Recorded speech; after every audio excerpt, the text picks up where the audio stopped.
Ok, la historia de Jonás encierra muchos misterios por la forma como se desarrolló. Para empezar, nosotros a entender la historia de Jonás, tenemos que irnos al contexto. Tenemos que ver en qué época de la historia vivió Jonás, por qué no quería ir a predicarle a Nínive y por qué se enojó después de que Dios haya salvado a una ciudad como esa de la ira de Dios. Entonces te voy a contar la historia paso por paso y vamos a ir explicando cada una de las razones por las cuales esa actitud de Jonás fue tan relevante. Entonces ahí te va. Mira, la historia de Jonás sucede en el periodo de los reyes. Acuérdate que el reino en el tiempo de Jonás ya el reino estaba dividido y Jonás vivía en el imperio del norte, o sea, en Israel. Él era contemporáneo, Jonás era contemporáneo con los profetas Amós y Oseas. Es decir, que acuérdate que en el periodo de los reyes, un rey, un profeta. Y cada profeta en los tiempos de los reyes tenían una misión. Y siempre la misión de un profeta era pregonar el pecado, o sea, denunciar el pecado, pregonar la justicia, hacer que la gente de determinada región, pueblo o nación se arrepintieran, volvieran a Dios, volvieran a los caminos. Esa siempre va a ser la misión de un profeta. Y Jonás no era la excepción.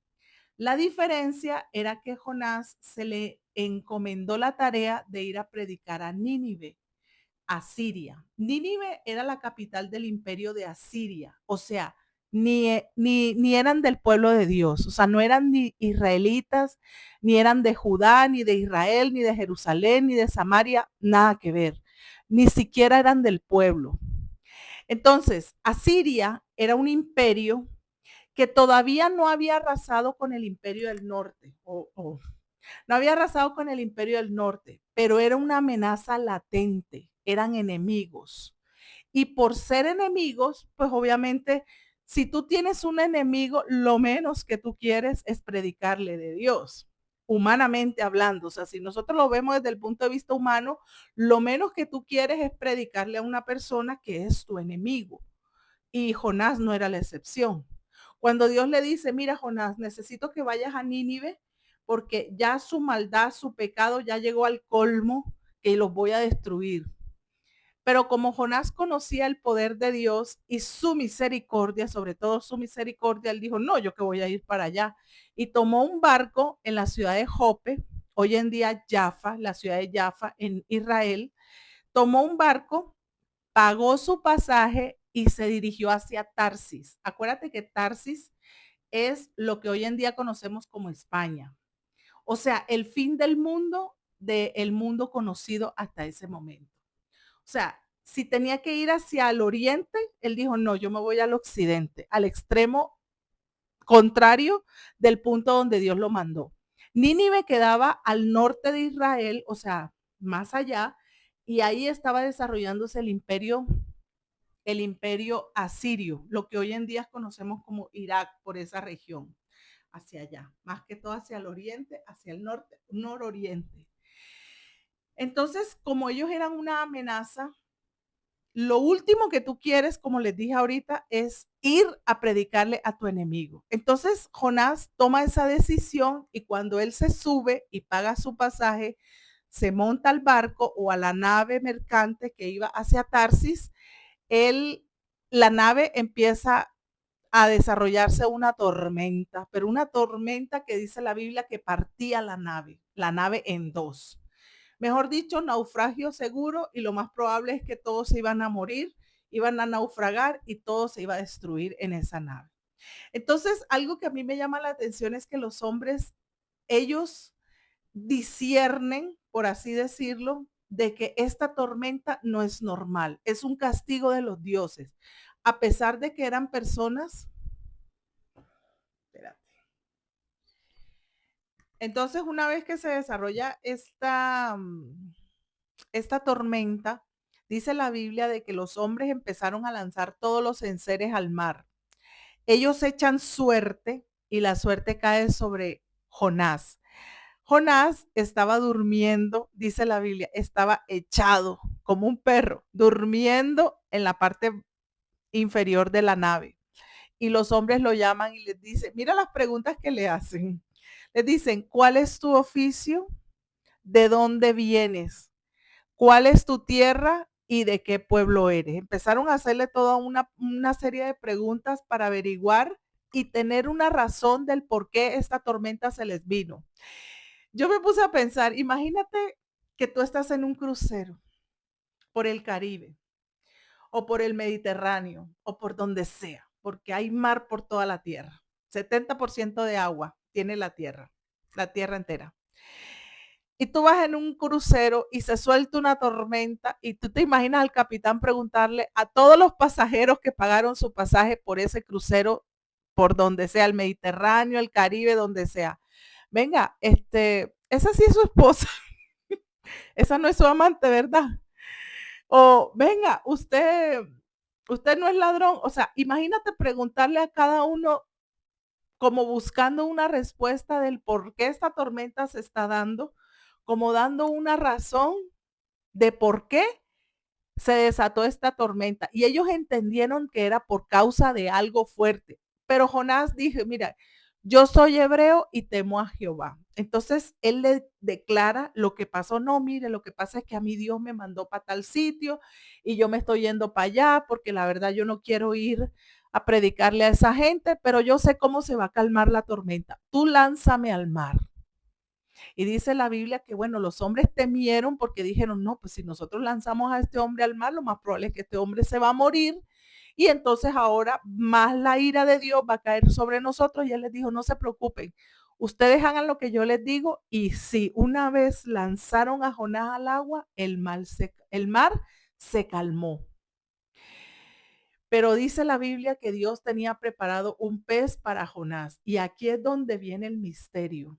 Un hombre que está en el vientre de un pez y lo normal es que cuando tú consumes un alimento, el estómago elimina o sea, unos líquidos que se llaman, que son como los ácidos gástricos. Ellos tienen el propósito de desintegrar la comida para que ella pueda pasar a la siguiente fase, que es al intestino delgado, y ahí empiezan los nutrientes a absorberse y todo eso. Pero no, eso no pasó. Por lo visto, el pez se tragó a Jonás entero y ahí lo dejó. Ni siquiera estaba empezando la digestión ni nada. Y eso abarca mucho misterio porque lo de Jonás es algo inverosímil, es algo insólito. Y ahí nosotros vemos o sea, ahí es una evidencia del poder de Dios. Pasan 3 días y 3 noches y en ese periodo de tiempo Jonás, en medio de su angustia, hace una oración. Una oración donde él clama a Dios, donde él, mejor dicho, le pide, o sea, prácticamente él derrama su corazón y le declara a Dios, o sea, como quien dice, su arrepentimiento por todo lo que está viviendo. El pez vomita a Jonás en la orilla y Jonás decide irse por segunda vez después que Dios le dice, ve a Nínive y predícales porque si no las voy a destruir. Y aquí vemos a un Jonás que por segunda vez le dan la misma orden, la misma instrucción y a él le toca ir. Hay que tener en cuenta que Nínive no quedaba a la orilla del mar. O sea, él no lo vomitó en Nínive porque hay un error y no es así. O sea, no, Nínive no queda a la orilla del mar. Él tenía que hacer un trayecto, una caminata porque quedaba bien adentro, o sea, tierra adentro en la zona continental. Aquí nosotros podemos entender un principio. Mira, cuando tú no cumples el mandato de Dios y quieres hacer lo contrario, eso te va a salir caro. Porque mira, no, o sea, pensemos, el hombre pagó un tiquete hacia una región lejana, tuvo que haber pagado mucho dinero, quizás los ahorros de su vida, no lo sabemos. No dicen la cifra, ni tampoco dice en cuánto tiempo fue que el barco empezó a destruirse en medio de la tormenta, tampoco. Pudo haber sido horas, días, porque ellos intentaban devolverse hacia la orilla y no se podía porque el mar y la furia del mar era muy fuerte. Entonces no se sabe si fueron a los minutos, a las horas o a la semana, no se sabe. O sea, la Biblia no especifica tiempos ni costos. Pero eso fue lo que pasó. El cuento es que Jonás llega a la orilla y empieza a caminar. Y aquí vemos un doble trabajo, porque a todo el que es rebelde siempre le cuesta los errores y siempre todo sale más caro. O sea, perdió el dinero de su viaje y ahora le toca conseguirse para el viaje ya de ida hacia Nínive. Los costos de lo que pueda costar, no sé, los trayectos, la caminata, todo eso, porque para un viaje siempre se necesita el transporte, los enseres, la comida, bueno, todo lo que conlleva la logística de un viaje. Entonces ahí le salió el asunto doble. Bueno, el cuento fue que Jonás llega y él empieza a proclamar la justicia y empieza a proclamar sobre Nínive, una ciudad que tenía, aquí tengo el dato, era una ciudad que tenía 120,000 habitantes, o sea, no era pequeña, era una ciudad grande, era la capital de un imperio y él empieza a predicar y a invitar a la gente a que se arrepienta de su mal camino porque va a venir un juicio dentro de 40 días. Y dice la Biblia de que todos los hombres, hasta el rey, empezaron a proclamar ayuno. Y no solamente ayunaron las personas, sino los animales. Todos los animales empezaron a ayunar y se sentaban en silicio y rasgaban sus vestiduras, a toda la parafernalia del arrepentimiento que la gente en los tiempos bíblicos hacían para clamar la misericordia de Dios. Y sí, la gente se arrepintió y Dios desistió de destruir a Nínive porque vio que la gente de manera genuina se arrepintió. O sea que su campaña evangelística de Jonás fue un éxito. Eso fue un éxito en el cielo, fue un éxito en el mundo espiritual, fue un éxito material porque no se destruyó esta ciudad. A diferencia de Sodoma y Gomorra, que sí fueron destruidas y los poquitos que pudieron salir a salvarse, que fueron 4, pero solamente uno se quedó en el camino. O sea, ahí sí no hubo nada que hacer. Pero aquí Dios derramó su misericordia. Entonces aquí vemos a un Jonás enojado y uno dirá, wow, pero el hombre tuvo un éxito ministerial. El hombre logró el cometido que Dios le mandó y pues debe darse por bien servido. Pero no, el hombre estaba enojado y la Biblia revela que cuando él estaba a las afueras de la ciudad, o sea, él estaba como quien dice esperando el juicio a ver si esta gente al fin desiste de arrepentirse, porque como eran tan malos, según lo que Dios revela en su palabra, ellos, él estaba como esperando a ver a qué horas empezaban los juegos pirotécnicos, pero no, no pasó. Esa gente se arrepintió genuinamente, Dios los perdonó y dice que había una calabacera y él se metió debajo de esa calabacera, pues para que no le diera el calor del desierto, ni el viento le quemara la cabeza, ni se sintiera mal. Y él ahí estaba feliz y al otro día, dice la Biblia, que un gusano se la comió, o sea, la destruyó y la secó. Y él se enojó y dice, no, yo me quiero morir porque, bueno, le dio pesar por esa calabacera que se había muerto y le dice el Señor, oye, tienes misericordia por una planta, una simple planta, y no tuviste misericordia por un pueblo que no destruí porque ellos se arrepintieron de corazón gracias a la predicación que tú tuviste justo a tiempo. Y ahí nosotros podemos entender de que hay un principio en el Nuevo Testamento donde Jesús dice de que debemos amar a nuestros enemigos. Y este es el corazón del mensaje de Jonás. Está bien que eh, habla sobre la obediencia, porque nosotros no debemos desobedecer el mandato de Dios y todo lo que eso conlleva cuando nosotros desobedecemos y hacemos nuestra voluntad. Esa siempre es lo que se enseña cuando se habla de Jonás. Otra parte, Jonás pretendía esconderse de Dios y eso es algo insólito porque ¿a dónde nos meteríamos? ¿Cómo tú te vas a esconder de la presencia de Dios? Eso es algo imposible. A donde quiera que vayamos, allá va a estar siempre Dios. Así, Dios está en todos lados. Ese es el poder de su omnipresencia. No nos podemos esconder de Dios, y menos en el vientre de un pez. O sea, eso es imposible. Pero aquí lo que veo es un Jonás que no le quería predicar a un grupo de personas porque ellos eran potenciales enemigos del pueblo de Israel. Eso no pasó en el tiempo de Jonás, pero más adelante ellos arrasan con Israel, con el reino del norte, porque acuérdate que ellos fueron los que Dios usó para el juicio de Dios cayó sobre Israel por medio de la mano de los asirios. Entonces, aquí vemos a un Jonás que no le quiere predicar a sus enemigos. Y aquí es donde Jesús nos enseña que nosotros debemos amar a nuestros enemigos.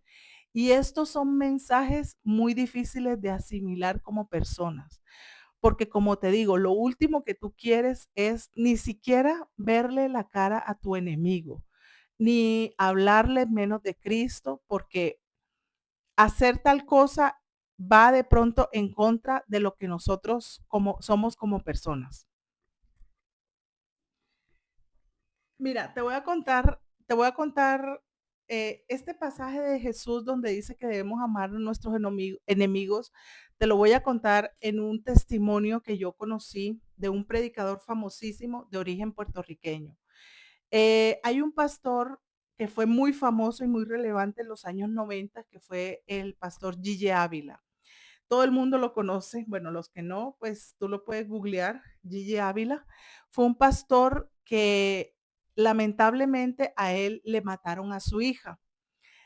Su hija fue asesinada de una manera cruel y salvaje, fue apuñalada. Tuvo que haber sido su pareja. El cuento fue que a esta persona la capturan, lo meten preso y a que no adivinas quién lo sustentó, lo visitó y fuera de eso le compartió de Cristo en la cárcel. Pues Gigi Ávila, nada más ni nada menos. Ahí ese hombre entendió toda la Biblia. O sea, toda la Biblia, de todo lo que dice la Biblia, sus enseñanzas, él la supo. O sea, el nivel de teología que ese hombre tenía era elevado.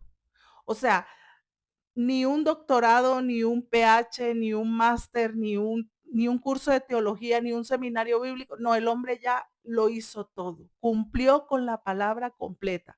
El todo de la ley se resume en dos cosas: ama a Dios y ama a tu prójimo.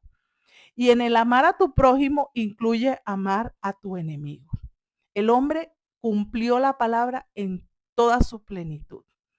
Porque amar a una persona que mató a tu hija de una manera cruel y salvaje, sin misericordia, y tú tenerle misericordia a esa persona, eso es un nivel de amor al prójimo, nivel Dios.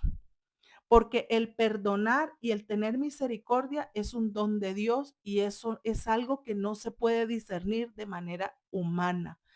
Eso se discierne de manera espiritual. Y muchas veces no entendemos eso de perdonar a personas que han hecho mucho daño. En este caso, este hombre que mató a su hija. Miren, en Colombia hubo un caso y fue Garavito. Yo no sé si se acuerdan de Garavito. Fue un asesino serial que mató muchos niños en Colombia entre los años 90, por ahí en esa época, y al tipo lo agarran, a él lo meten preso.